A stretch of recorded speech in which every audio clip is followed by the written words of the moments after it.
தம்பி, என்னால் முடிஞ்ச ஒரு கருத்து ஒன்று சொல்கிறேன், கேட்டுக்கோ. அதாவது இருக்கும்போது ரொம்ப நல்லவங்களாக இருக்கணும்.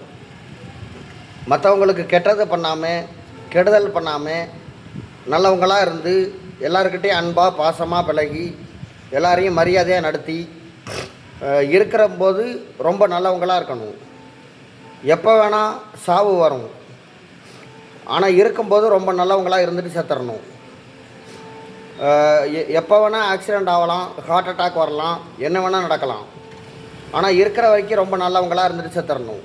எல்லாருக்கிட்டையும் அன்பாக பாசமாக பழகி எல்லாருக்கிட்டையும் ஜாலியாக பேசி பழகி நல்லது பண்ணி எல்லாரையும் மரியாதையாக நடத்தி நல்லவங்களாக இருந்துட்டு செத்துறணும்.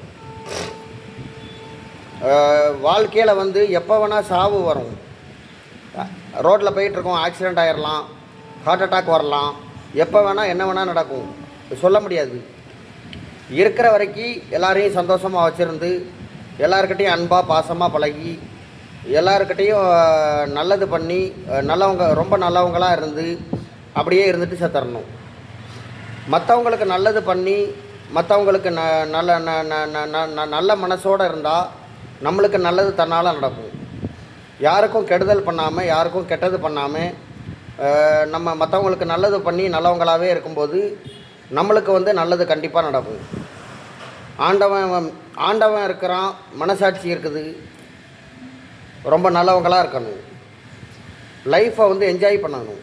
லைஃப்பில் கவலைப்படாமல் எந்த எல்லாத்தையும் துக்கம் கஷ்டம் எல்லாத்தையும் மறந்து லைஃப்பை என்ஜாய் பண்ணணும், லைஃப்பை ஜாலியாக கொண்டு போகணும். இதுதான் என்னோடய கருத்து. ஹோ ஹோ